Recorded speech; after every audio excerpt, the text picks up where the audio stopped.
Bonjour, je suis en direct de l'Africa Digital Expo édition 2020. Je suis Mohamed Touré, donc senior manager en charge du département de technologie et digitale de l'Europe Côte d'Ivoire. Et j'ai la chance de recevoir aujourd'hui Monsieur Sylvestre Zagba. Monsieur Zagba, bonjour. Bonjour. Monsieur Zagba, est-ce que vous pouvez vous présenter rapidement et présenter votre organisation, s'il vous plaît? Merci. Je me nomme Zagba Sylvestre. Je suis le directeur des systèmes d'information de l'ANSUT. L'ANSUT est une entité de l'État rattachée au ministère de l'économie numérique qui est en charge du développement des TIC. Très bien. Et principalement des services universels. Les services universels, ça s'entend fournir aux populations les plus défavorisées l'accès au TIC, malgré le fait que les opérateurs qui sont commerciaux n'arrivent pas à fournir ces services-là au plus profond de la population. Donc nous sommes là pour complémenter ces offres existantes-là pour que tout le monde puisse avoir accès aux mêmes services. Très bien. Merci pour cette premier éclairage. Alors, hier, on a vu la remise des certifications. Est-ce que vous pouvez nous parler rapidement du programme national de certification aux compétences digitales? Alors, le programme national de certification aux compétences digitales, PNCDD, c'est un programme que l'ANSUT a mis en place dans le cadre du service universel. Très bien. On s'en rend compte qu'aujourd'hui, beaucoup de nos populations ne comprennent pas c'est quoi le digital et ne contribuent pas au digital. On met des e-services, on met de l'infrastructure de l'Internet, mais on a négligé un pan important, c'est éduquer ces personnes-là à comprendre le numérique, à comprendre le digital et à participer justement à l'élan du digital. Donc le PNCD, c'est un programme qui va permettre à l'ensemble des Ivoiriens, à l'ensemble de la population, de comprendre l'opportunité digital, mais également de se certifier, d'apprendre ce digital-là pour pouvoir booster leur activité, booster leur économie, de gagner plus d'argent, de saisir l'opportunité digitale pour avoir plus d'argent. Et donc c'est un cadre opérationnel qu'on met en place pour qu'ils puissent se former. C'est comme une école en fait. Aujourd'hui, quand je vais aller à l'école, j'ai des salles de classe, j'ai un système éducatif qui m'autorise à aller à l'école et à suivre des paliers pour aller au CP1 jusqu'à aller au bac. C'est le même dispositif qu'on met en place pour que les gens puissent avoir une école nationale du digital pour que par palier, ils puissent augmenter leurs capacités digitales et profiter des opportunités digitales. Très bien, on a vu il y a quelques années l'ANSUT qui avait lancé des cybercentres. Je pense que c'était pour répondre aussi à ce besoin-là. C'est ça. Du coup, le PNCCD va venir quelque part résorber ce gap-là. Mais d'où est venue la nécessité d'un tel programme au niveau de l'ANSUT? Alors, ce programme est venu de la même réflexion qu'il y a eu il y a 20 ans en Europe. Lorsque l'Europe entra dans le digital, l'Europe s'est dit, mais on va mettre des infrastructures, des services, mais nos populations ne sont pas préparées. Comment est-ce qu'ils vont aller du Minitel vers l'Internet, vers la 4G, vers tout ce qui arrive comme technologie? Donc, ils ont mis en place un groupe de travail, le CEPIS à l'époque, pour dire, trouvez-nous une solution pour pouvoir former notre population. Et donc, c'était une société savante d'à peu près 30 sociétés informatiques de haut niveau qui ont finalement créé ce qu'on appelle le certificat CDL. Le certificat CDL, c'est un ensemble de modules qui garantissent que quand les personnes passent ces examens-là, elles acquièrent la compétence pour pouvoir travailler sur l'outil informatique. Et donc, à travers ce certificat-là, l'Europe a commencé à former et à certifier l'ensemble de sa population. Et ce certificat qui était un certificat européen, après est allé dans le monde entier. Avant, ça s'appelait European Certificate License. Maintenant, ça s'appelle International Computer License. Et donc, c'est devenu un certificat mondial. Et c'est sur ce même certificat qu'on se base, qui a ses preuves, qui donne vraiment de la garantie, qu'on se base pour monter notre programme également. Donc, ce même programme-là, on l'envoie en Côte d'Ivoire. Très bien. Pour qu'on puisse également, à l'instar de l'Europe, en fait, préparer notre population aussi à ces changements qui arrivent. On a la chance que ces changements ne sont pas encore là, mais on va anticiper pour que d'ici 4, 5, 6 ans, nos populations puissent parler langage informatique et puissent contribuer à ce développement-là. Et donc, à l'ANSUT, en fait, en 2018, on a contacté CDL pour devenir un centre, dont on est le premier centre CDL en Côte d'Ivoire. Ensuite, on a formé nous-mêmes notre personnel et on s'est rendu compte que ça fonctionne. Ceux qu'on a formés, ils n'appellent plus au support, ils sont autonomes. Donc, on a vu que ça, au-delà de ce qu'on disait, on a expérimenté la réalité et on s'est dit qu'on va étendre ce bénéfice-là à l'ensemble de la population ivoirienne. Voilà, d'où on a mis en place un dispositif.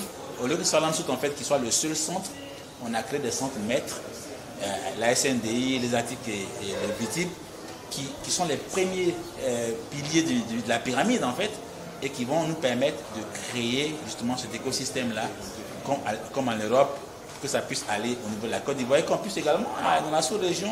Très intéressant. Voilà. Très intéressant. Vous avez parlé de l'écosystème, de la SNDI et du VITIB. Est-ce que c'est possible de revenir sur le mode de déploiement de ce programme-là? Comment ça va se passer concrètement pour l'Ivoirien lambda? Alors, le programme est basé sur le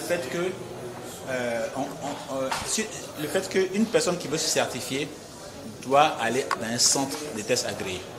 Et dans ces centres-là, c'est comme si on crée des franchises. C'est-à-dire qu'en fait, tout groupement, toute association qui veut former une population peut devenir centre. Et on cible en fait des mairies. Une mairie peut devenir centre pour former tous ces artisans. Très bien. Puisque la mairie demain, quand elle va être digitale, si elle a déjà préparé ses administrés à ce service-là, demain quand elle va passer en digital, elle n'a plus besoin de les former. Bien sûr. Ils savent déjà utiliser les services digitaux.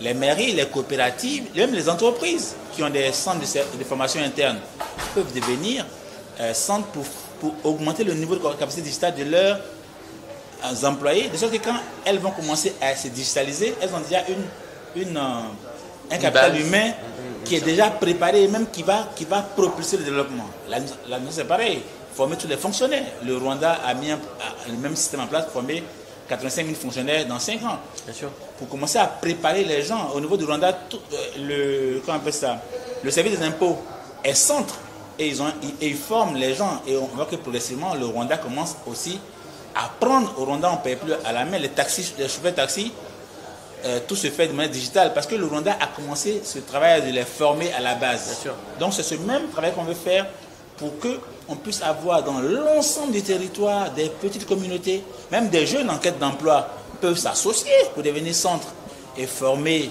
Donc ça crée également de l'emploi pour les jeunes qui peuvent comme ça créer des sortes de regroupements de jeunes et qui vont former dans la population dans des programmes, etc.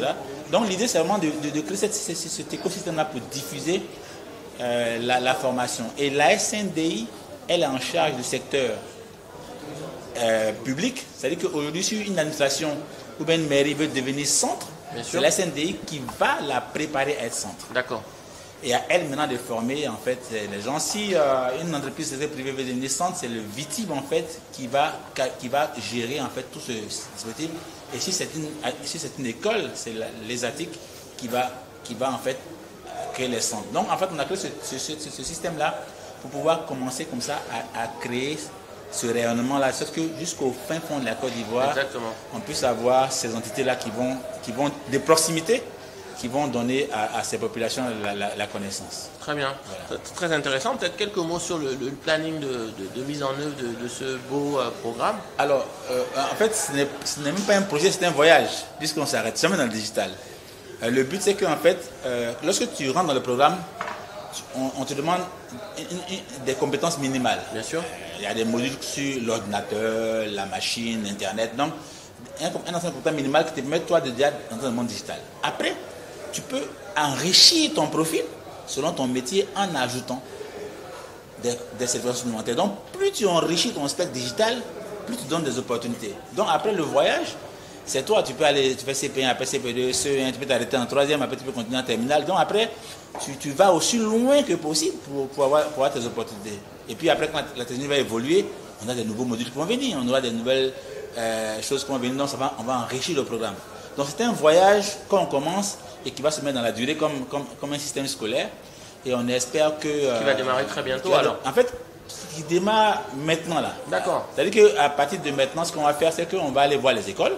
On va faire des spots publicitaires, on va informer tout le monde, on va voir des entreprises pour leur dire, écoutez, on a un système en place qui marche dans le monde entier, qui va vous aider à vous préparer à votre transformation digitale. Voilà combien ça coûte, voilà les éléments. Et donc, on va vous poser des centres, toutes les possibilités, comment vous pouvez enrichir. On va travailler que sur le plan de la préparation, de sorte que ces gens-là puissent commencer à travailler. Donc, ça commence dès maintenant. Aujourd'hui, c'est lui qui veut donner centre. Il va à la SNDI, il va à ESATIC, les salles sont prêtes, les machines sont connectées, tout le dispositif est opérationnel pour pouvoir fonctionner. Ce n'est pas un projet, ce n'est pas la première pierre, c'est maintenant que ça a démarré. Et on prévoit de former à peu près 1 million d'Ivoiriens sur 5 ans, avec un millier de centres agréés d'ici 5 ans. Mais ça c'est même très pessimiste. ça va être beaucoup plus. Voilà. Très bien. Très bien. En tout cas, très intéressant. On retient vraiment que là-dessus, tu as travaillé sur ce programme de renforcement des capacités des populations. Ça fait 3 ans que vous travaillez dessus, avec toute une notion de business model derrière aussi. Et je suppose un accompagnement des jeunes sans emploi, peut-être qui veulent passer ce programme de certification, mais qui n'ont pas forcément les moyens. En tout cas, M. Zagba, merci beaucoup pour cette interview. Merci. C'était M. Touré de Deloitte Côte d'Ivoire en direct de l'Africa Digital Expo 2 octobre à Abidjan. Merci.